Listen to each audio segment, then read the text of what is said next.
Hey guys, let's talk a little bit about Coco Gauff. Amazing tournament at the French Open. She's been getting unreal experience, last 3-4 years. I actually had the opportunity when she was like 7 or 8 years old, when they came from Atlanta, Georgia. I gave her a couple private lessons. Her dad's a great guy. The whole family's like amazing.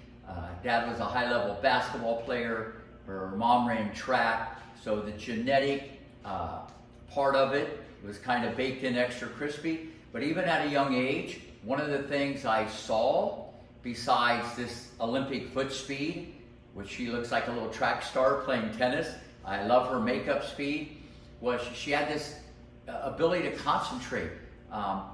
Very unique. She could stay plugged in for a long period of time, even at 7, 8. Even though they gave her a few lessons, that's what stood out about me. You don't know at that age where these kids are going to become, but at the end of the day, world-class athlete, especially in the running department. But mentally, she was a little different, because I could see that she could focus for a long period of time. Now, all that being said, I think she has an amazing future. She can play offense, she can play defense. When you have that type of foot speed, all right, and she's quicker than quick, faster than fast. Still, her movement has to get more efficient. She's a little quicker going from one side to the other, okay? But at the end of the day, just with that speed alone, even when you're nervous, you can win a lot of matches. But let's go down the road and let's just look at her game step by step. Let's take the backhand. First off, most of the time with young kids, especially with females, and I've been fortunate to put together some of the best backhands in the history of the game. Venus, Serena, Capriati, Pierce, Sharapova, Moschina, Kenin. I could go on and on. A lot of times people on the backhand, they biomechanically, they get this for free. Because there's two hands on the racket, okay? They just kind of stay connected. They stay connected whether they do a bubble loop or they do the pull-push motion. The bigger muscles run the show. It's like a hockey shot. So that's why you see, very prominent, okay, on the tour, most people have better backhands. Even though the forehand's the knockout punch a lot of times, because you can run around and you have more disguise and deception. On the backhand, most players, they're more connected. Because at a young age, when you're little and you're not that big and you're not that strong, the two hands kind of keeps you together. And that's why you see a lot of these backhands on the tour, they can really drill it with confidence. And with Coco, okay, because she's connected, okay, from the ground up, all right, she can take the backhand up the line or cross court and she eats it for breakfast. I love her mindset. She really goes after the backhand. Her backhand down the line's money in the bank. It's only going to get better and better and better. Now, the forehand. This is where it's a little dicey. Biomechanically, there needs to be like some tweaking and surgery, but this is all biomechanics, okay? She has long arms. She's a wiry athlete. She's very elastic. On one hand, when you have that type of player, okay, you get a lot of freedom. You get a lot of relaxation, which is great. You don't want to be tight and stiff. But on the other hand, there could be a lot of movement that goes on. And then when you get nervous, okay, things have a tendency to disconnect. Instead of the kinetic chain, leg, hip, shoulder, arm, it can get disconnected. And a lot of times Coco uses her arm so much, and she kind of has to jump up in the air and just kind of hit with a lot of topspin. So that's why the forehand needs some tweaking, okay? It needs to be put together. There's a way to do this, not a wrong way, right way, there's a better way.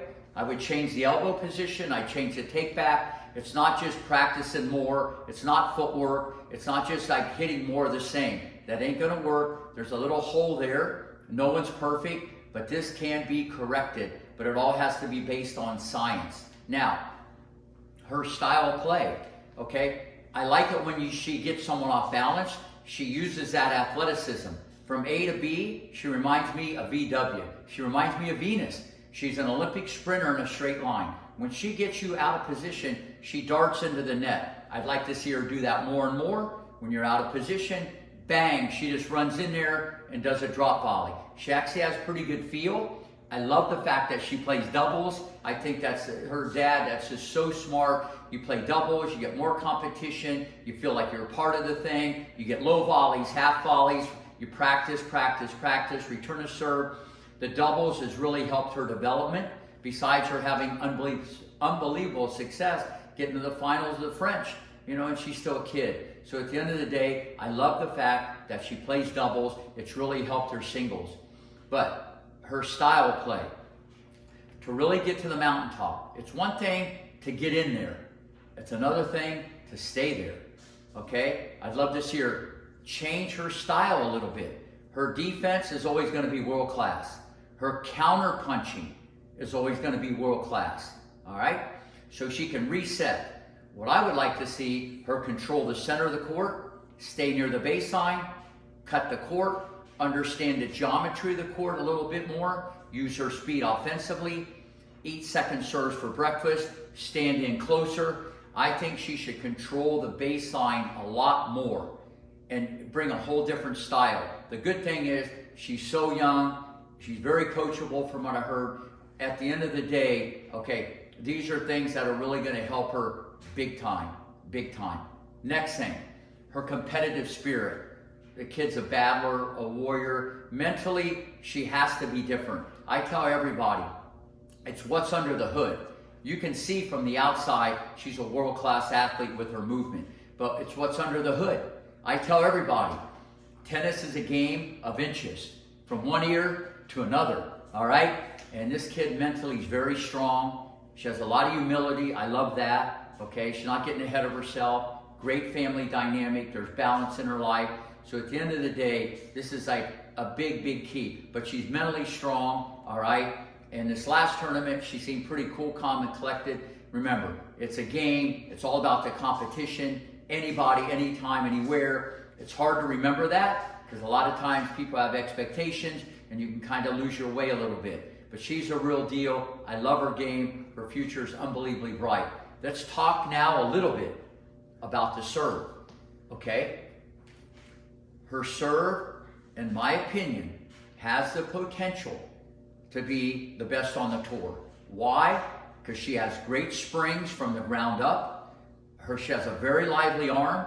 She has an athletic body. But once again, biomechanically, it's a little incorrect.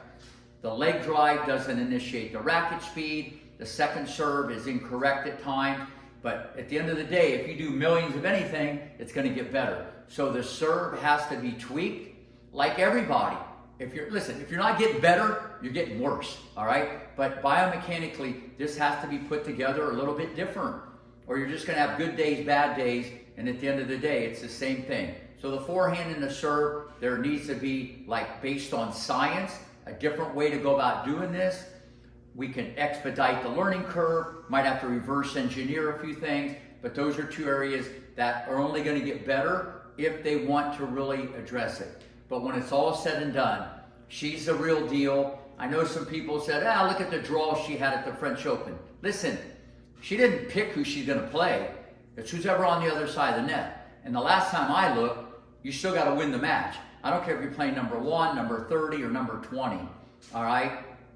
Amazing athlete, world-class player, world-class family. I'm just telling you right now, Coco Gauff, the real deal. She's not going anywhere. And most of all, what I love, she's a great role model for every kid growing up.